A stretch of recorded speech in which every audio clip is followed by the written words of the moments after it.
کی جنگ ہے اور اس جنگ میں ہر چند رہبر و پیشوا شہید ہو گئے. جنگ احد میں پیشوا کی شہادت کی خبر فقط اڑی تھی اور لوگوں نے میدان چھوڑ دیا. یہاں تو رہبر کا جنازہ پڑا ہوا ہے اور امت میدان سے بھاگی نہیں ہے, میدان میں ڈٹی ہوئی ہے. اس کا جواب انشاءاللہ تعالی ہم لوگ دیں گے آخر میں. یہ جو حضرت صحابہ کرام کے بارے میں اس نے جھوٹ اور غلط فہمی ڈالنے کی کوشش کی ہے اور ادھوری بات بتا کر کے پورا جو صحابہ کرام کی تصویر اور ان کی امیج لوگوں کے ذہن میں خراب کرنے کی کوشش کی ہے. پورا صورتحال کیا تھی اس کا جواب انشاءاللہ تعالی ہم دیں گے. یہ کوفی صحابہ کرام کو برا بھلا بولیں گے, بھئی ان کا تو مزاج و شرشت میں اپنے رہبر کو چھوڑ کر کے چلے جانا. یہی تو تھے جو حضرت حسین کو چھوڑ کر کے چلے گئے تھے. ہاں یہی لوگ تھے جو حضرت حسین کو بلایا اور اس کے بعد ان کو تنہا بے یار و مددگار چھوڑ کے چلے گئے تھے. یہ تانا دیتے ہیں کہ صحابہ کرام چھوڑ کر کے چلے گئے تھے. صحابہ کرام تو ڈٹے رہے آخر وقت کر کے, بلکہ کتنے معاملات تو ایسے ہوئے جس میں صحابہ کرام اللہ کے رسول صلی اللہ علیہ وسلم جنگ نہیں چاہتے تھے اور صحابہ چاہتے تھے کہ لڑائی ہو جائے. ایسے بھی معاملات تھے. صلح حدیبیہ کے موقع پر آپ دیکھیں رسول اللہ صلی اللہ علیہ وسلم نے صلح کر لی. حضرت عمر بے چین تھے اور اللہ کے رسول صلی اللہ علیہ وسلم سے کہہ رہے تھے کہ اللہ کے رسول صلی اللہ علیہ وسلم کہ اگر ہم حق پر ہیں وہ باطل پر ہے تو ہم دب کر کے کیوں صلح کریں. حضرت عمر تو بالکل اس حد تک پہنچ گئے تھے کہ نہیں ہم لڑیں گے ان لوگوں سے, آپ صلح نہ کریں. صحابہ کرام تو اپنی جانیں اللہ تعالیٰ کے سپرد کرنا, شہادت کا مرتبہ پانا اپنے لیے شرف کی بات سمجھتے تھے. اللہ کے نبی صلی اللہ علیہ وسلم کے صحابہ غزوہ خندق کے موقع پر اللہ کے نبی صلی اللہ علیہ وسلم نے بنو سلیم اور بنو غطفان کی کچھ قبیلوں سے صلح کر لی کہ ہم تم کو مدینہ کی پیداوار کا 1/3 دیں گے, تم واپس چلے جاؤ.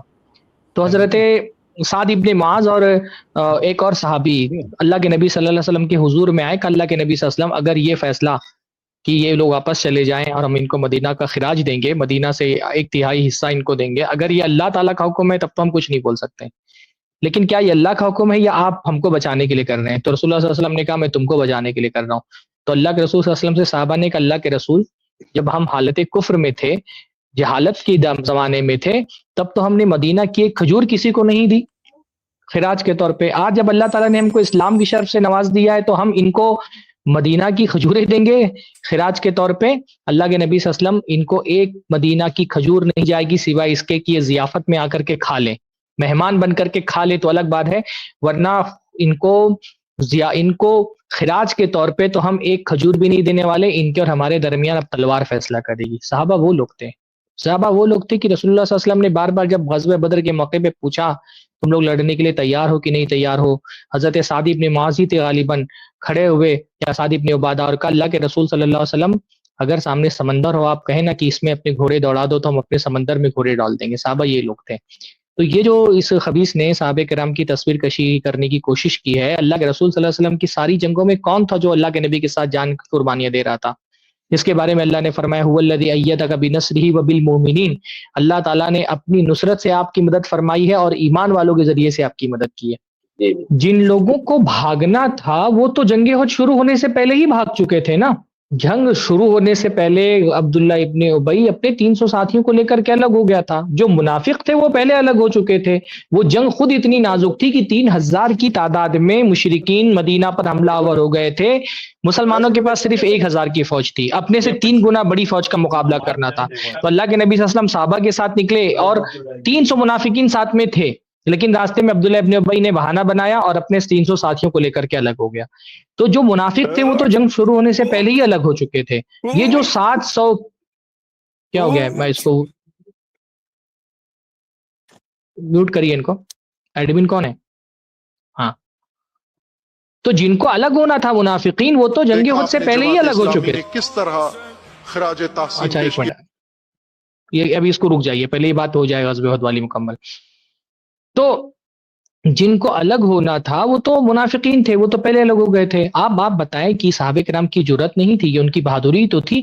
700 کی تعداد میں تھے اور 3000 کے لشکر سے لڑنے کے لیے تیار ہو گئے. رسول اللہ صلی اللہ علیہ وسلم کے ساتھ کھڑے تھے. یہ احد میں شامل ہونے والے وہ لوگ تھے جن کی تعریف قرآن مجید نے کی ہے. پھر صورتحال کیا ہوئی کہ مسلمان ابتداً جنگ جیتے. اللہ کے نبی نے جبل رومات پر کچھ لوگوں کو تعینات کیا تھا تیر اندازی کرنے کے لیے. ابتداً اللہ کے نبی صلی اللہ علیہ وسلم کو فتح کے قریب پہنچ گئے تھے, حتیٰ کہ حضرت حمزہ لڑتے لڑتے بالکل فوج کے آخری کنارے تک پہنچ گئے تھے اور تلوار اٹھائی تو انہوں نے دیکھا کہ سامنے ایک عورت ہے, تو انہوں نے تلوار نیچے کر لی. تو عورتیں جو ہے نا وہ بالکل صف کے آخر میں ہوتی تھی, تو وہاں تک کے مسلمان پہنچ چکے تھے اور مشرکین بھاگنا شروع کر چکے تھے. اسی درمیان میں حضرت خالد بن ولید نے کیا کیا، وہ پورا واقعہ آپ نے غزوہ احد میں پڑھا ہوگا کہ پیچھے سے ایک راستہ نکال کر کے، اور جب جبل رومات پہ جن تیر اندازوں کو رسول اللہ نے تعینات کیا تھا انہوں نے اپنی جگہ چھوڑ دی، تو وہ پیچھے سے حملہ آور ہو گئے. جب پیچھے سے حملہ آور ہوئے تو مسلمانوں کو اچانک یہ حملہ تھا، اور اس میں مسلمانوں کی فوج تتر بتر ہو گئی، اور اللہ کے نبی صلی اللہ علیہ وسلم سے رابطہ ٹوٹ گیا. اللہ کے نبی اور مسلمان فوج کے درمیان میں حضرت خالد بن ولید کا دستہ آ گیا. جب ادھر سے حضرت خالد بن ولید کا دستہ آیا تو پھر دوسری طرف سے بھی مشرکین کی فوج نے حملہ کر دیا، اور مسلمانوں کا اللہ کے نبی صلی اللہ علیہ وسلم سے رابطہ ٹوٹ گیا. جب مسلمانوں کا رابطہ ٹوٹ گیا اور اللہ کے نبی صلی اللہ علیہ وسلم سے کوئی تعلق نہیں رہ گیا، تو اسی درمیان میں کیا ہوا کہ مصعب ابن عمیر وفات پا گئے. ان کی شکل رسول اللہ سے بہت ملتی جلتی تھی. اسی درمیان افواہ اڑ گئی کہ اللہ کے رسول صلی اللہ علیہ وسلم وفات پا گئے. اب اس صورتحال میں جب رسول اللہ صلی اللہ علیہ وسلم کی وفات کی خبر پہنچی، صحابہ کرام کے لیے غم کی بات تھی. غم سے ڈھال ہو گئے بعض صحابہ، بعض تلوار چھوڑ کر کے بیٹھ گئے. بعض لوگوں کو سمجھ میں نہیں آ رہا تھا کہ اب کوئی امیر نہیں ہے جنگ میں، کوئی قیادت کرنے والا نہیں بچا ہے، آگے جنگ کیسے لڑی جائے، پلاننگ کیا کرنی ہے، کچھ سمجھ میں نہیں آ رہا تھا. پورا اس کیاؤس میں بعض صحابہ کو یہ لگا کہ یہ صورتحال ایسی ہے جس میں مدینہ چلا جانا زیادہ بہتر ہے. اچھا، یہ بعض صحابہ تھے، سارے صحابہ نہیں تھے. جن لوگوں کو یہ گالی دیتے ہیں حضرت ابوبکر و عمر، وہ تو اللہ کے رسول صلی اللہ علیہ وسلم کے دفاع کے لیے وہاں موجود تھے. جن حضرت طلحہ عشر مبشرہ میں سے، وہ وہاں پر موجود تھے. جن کو یہ گالیاں دیتے ہیں کیونکہ حضرت علی کے مقابلے میں حضرت طلحہ آئے تھے. حضرت طلحہ نے تو یہ کارنامہ انجام دیا اس موقع پر کہ رسول اللہ صلی اللہ علیہ وسلم کو اپنی پیٹھ کے پیچھے چھپا لیا، اور چاروں طرف سے تیر اور تلوار چل رہے تھے، نیزے آ رہے تھے، اور انہوں نے رسول اللہ کو اپنی پیٹھ کے پیچھے چھپایا ہوا تھا. کبھی کبھی رسول اللہ صلی اللہ علیہ وسلم کو یہ احساس ہوتا تھا کہ ذرا سا میں سر اٹھا کر کے دیکھوں کہ جنگ کے میدان کی صورتحال کیا ہے. تو جب اللہ کے نبی سر اٹھاتے تھے تو حضرت طلحہ اللہ کے رسول کا سر دبا دیتے، نیچے کر دیتے رسول اللہ کو، اور کہتے نہری دونا نہری کا یا رسول اللہ. یہ صحابہ ہیں. یہ خبیث کہتا ہے کہ صحابہ چھوڑ کر کے چلے گئے تھے. حضرت طلحہ کہتے ہیں نہری دونا نہری کا یا رسول اللہ، اللہ کے رسول میرا سینہ آپ کے سینے سے پہلے ہے، جب تک یہ سینہ تیروں سے چھلی نہ ہو جائے میں کوئی تیر آپ تک نہیں پہنچنے دوں گا. تقریباً 9 یا 12 انصار صحابہ مسلسل، کیونکہ رسول صلی اللہ علیہ وسلم بہت اکیلے ہو گئے تھے، چاروں طرف سے مشرکین نے گھیر لیا تھا. اب مجھے تعداد یاد نہیں آ رہی ہے، 9 یا 12 صحابہ انصار صحابہ ایک ایک کر کے شہید ہو گئے. حتیٰ کہ اللہ کے نبی صلی اللہ علیہ وسلم کی غالباً حضرت عمارہ اللہ کے نبی صلی اللہ علیہ وسلم کی صحابیہ تھی، کچھ نہیں تھا ان کے پاس، تو وہ لاٹھی لے کر، بعض روایتوں میں آتا ہے لاٹھی لے کر کے رسول اللہ صلی اللہ علیہ وسلم کو بھگا رہی تھی، بلکہ بعض روایتوں میں غالباً آتا ہے کہ ان کا ایک ہاتھ بھی اس میں شہید ہو گیا. یہ صحابہ کرام تھے. حضرت ابوبکر حضرت عمر وہاں موجود تھے جن کو یہ گالیاں دیتے ہیں، بلکہ حضرت ابوبکر حضرت عمر ہی رسول اللہ کی حمایت کر رہے تھے. حضرت علی بھی وہاں موجود تھے. اور جب کچھ مشرکین کو ختم کیا گیا، رسول اللہ صلی اللہ علیہ وسلم کو سیف کیا گیا، تو رسول اللہ کو لے کر کے صحابہ غار میں چھپ گئے. ابو سفیان کو جب خبر ہوئی کہ مسلمان جنگ جو جیت رہے تھے وہ پیچھے ہو گئے ہیں، تو ابو سفیان ایک دستے کو لے کر کے آیا، اس غار تک کے آیا جہاں پہ رسول صلی اللہ علیہ وسلم اپنے صحابہ کے ساتھ موجود تھے. اس نے کیا آواز لگائی؟ اس نے آواز لگائی کیا محمد زندہ ہے؟ اللہ کے نبی نے صحابہ کو کہا چپ رہو، کوئی جواب مت دو. اس کے بعد اس نے کیا پوچھا؟ ابو سفیان نے کیا پوچھا؟ اس وقت تک کہ ابو سفیان مسلمان نہیں ہوئے تھے. کیا پوچھا ابو سفیان نے؟ کیا ابو بکر زندہ ہے؟ کیا قحافہ کا بیٹا ابو بکر زندہ ہے؟ رسول اللہ نے کہا چپ رہو، جواب مت دو. پھر اس نے پوچھا کیا خطاب کا بیٹا ابو بکر عمر زندہ ہے؟ ابو سفیان اس زمانے کا، اس کو بھی پتا تھا کہ اس امت میں رسول اللہ صلی اللہ علیہ وسلم کے بعد 2 شخصیتیں سب سے بڑی ہیں، ایک جناب صدیق حضرت ابو بکر رضی اللہ تعالیٰ عنہ، اور دوسرے عمر فاروق رضی اللہ تعالیٰ عنہ. ابو سفیان کو بھی اس دور میں پتا تھا، ان خبیثوں کو نہیں پتا ہے. اس نے پوچھا ابو بکر زندہ ہیں، عمر زندہ ہیں؟ جب کوئی آواز نہیں آئی تو کہا لگتا ہے یہ سارے کے سارے لوگ مارے جا چکے. تو حضرت عمر نے پھر آواز لگائی کہ اللہ کے دشمن ہم اب تک کے زندہ ہیں. تو جن صحابہ کو تم تانا دے رہے ہو یہ تو آخر وقت تک رسول اللہ کے ساتھ موجود رہے. یہ کیوس میں بعض صحابہ جن کو سمجھ میں نہیں آ رہا تھا، کیونکہ بھائی مرکز سے رابطہ ٹوٹ چکا ہے، کوئی فوج کی قیادت کرنے کے لیے موجود نہیں ہے، تو ان کو لگا یہ منافق نہیں تھے، منافق ہوتے تو پہلے ہی چلے گئے ہوتے. اس صورتحال میں ان کو یہ لگا کہ اب ہمارے لیے مدینہ واپس چلا جانا بہتر ہے، اور مدینہ میں بھی مسلمانوں کی ایک آبادی ہے، تو وہ چلے گئے مدینہ واپس. ان لوگوں کے بارے میں اللہ تعالیٰ نے فرمایا عفا اللہ عنکم، اللہ تعالیٰ نے آپ کو معاف کر دیا ہے. صاف صاف اللہ تعالیٰ نے ان کے بارے میں فرمایا اللہ نے معاف کر دیا. جن لوگوں کو اللہ تعالیٰ نے معاف کیا، پہلی بات تو ایسے ہی نہیں معاف کیا، اگر ان کا یہ عمل کسی نفاق کی وجہ سے ہوتا تو اللہ تعالیٰ کبھی معاف نہیں کرتا. اللہ تعالیٰ جانتا تھا کہ یہ منافق لوگ نہیں ہیں، یہ تو اپنی جان ہتھیلی پر لے کر کے آئے تھے لڑنے کے لیے، اس لیے اللہ تعالیٰ نے جانتا تھا کہ ان کے پاس عذر تھا، ایک جینوین ایکسکیوز تھا ان کے پاس جانے کے لیے، گرچہ کہ یہ عزیمت کا راستہ نہیں تھا، انہوں نے رخصت کا راستہ اختیار کیا۔ عزیمت کا راستہ یہ ہوتا جو بعض صحابہ نے اختیار کیا۔ سارے صحابہ چلے گئے تھے، حضرت انس ابن نضر اللہ کے نبی صلی اللہ علیہ وسلم کے انصاری صحابی ہیں، جب اللہ کے نبی کی وفات کی خبر ملی تو انہوں نے دیکھا کہ بعض صحابہ ہمت ہار کر کے اپنے ہتھیار رکھ کر کے بیٹھ گئے، تو انس ابن نضر نے کہا کہ تم لوگ بیٹھ کیوں گئے؟ تو کہا سنا نہیں تم نے رسول اللہ صلی اللہ علیہ وسلم وفات پا گئے؟ تو حضرت انس ابن نضر نے کہا تو اگر اللہ کے رسول وفات پا گئے تو ہم زندہ رہ کے کیا کریں گے؟ فقوموا فموتوا علی ما مات علیہ، کھڑے ہو جاؤ اور اس دین کے لیے اپنی جان دے دو جس دین کے لیے اللہ کے نبی صلی اللہ علیہ وسلم نے اپنی جان دی، اور تلوار لے کر کے دشمنوں کی صف میں گھس گئے اور قتل کرتے کرتے شہید ہو گئے۔ اتنے زخم ان کو لگے، مشرکین نے مسنا کر دیا ان کو۔ جب ان کی لاش لائی گئی تو پہچان میں نہیں آ رہا تھا کہ یہ کون شخص ہے جس کو اتنی بری طرح زخمی لگے ہیں کہ اس کا چہرہ تک پہچان میں نہیں آ رہا ہے۔ ان کی بہن تھی ربیع بنت نضر، ان کو لایا گیا، انہوں نے اپنے بھائی کی انگلی کے پور کو دیکھ کر کے پہچانا کہ یہ میرے بھائی ہیں، انس ابن نضر۔ آپ صحابہ کے بارے میں کیسی بات کر دیتے ہیں؟ ہاں، ایک چھوٹا سا طبقہ تھا جو مدینہ چلا گیا تھا، اس نے وہ رخصت والا راستہ اختیار کیا، اللہ تعالیٰ نے اس پر معاف بھی کر دیا اس کو، کیونکہ اللہ تعالیٰ جانتا تھا کہ ان لوگوں کے پاس ایکسکیوز ہے۔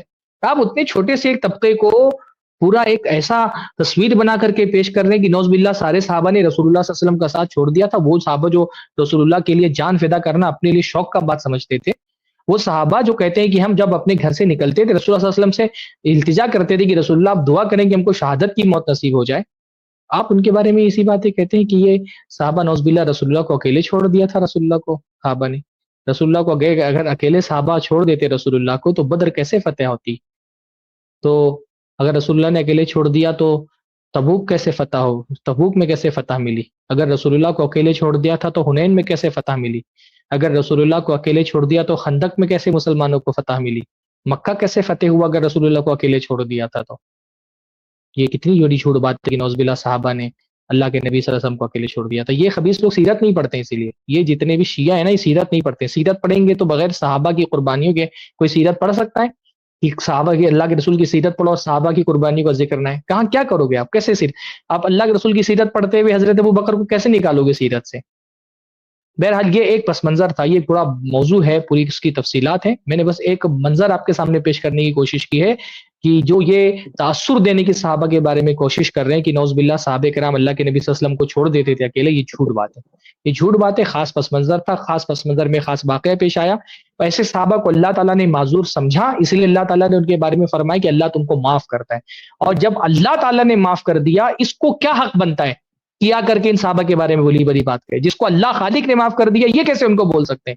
آپ دیکھیں، بعض صحابہ نے جبل رمات پہ تعینات تھے، ہٹ گئے، آپ کو پوری حدیث میں کہیں پر بھی ان کا ذکر نہیں آئے گا، اللہ تعالیٰ نے ان کو معاف کر دیا تھا تو کہیں پر بھی ان کا ذکر نہیں ہے، آپ کو ملے گا روایتوں کے اندر، کیونکہ اللہ تعالیٰ نے معاف کر دیا تو صحابہ نے، جب اللہ تعالیٰ نے معاف کر دیا تو صحابہ نے یہ سمجھا ہی نہیں کہ اب اس کا کوئی ذکر کرنے کی ضرورت ہے۔ باقی صحابہ معصوم عن الخطا نہیں، ہم یہ نہیں کہتے کہ صحابہ معصوم ہیں، بھائی صحابہ انسان تھے، چھوٹی بڑی غلطیاں ان سے ہو سکتی تھی، بہت سارے صحابہ سے چھوٹی بڑی غلطیاں ہوئی، لیکن ان کی نیکیوں کے آگے ان کی غلطیوں کی کوئی حیثیت نہیں ہے۔ نیکیاں پہاڑ کے مانند ہیں، ان پہاڑ کے مانند نیکیوں کے سامنے چھوٹی موٹی اگر غلطیاں بھی ہوئی تو اس پہاڑ کے نیچے دب گئیں، اللہ تعالیٰ نے ان کو معاف کر دیا، اور ہم سے بھی کہا کہ ہم اللہ تعالیٰ سے ان کی مغفرت کے لیے دعا کریں۔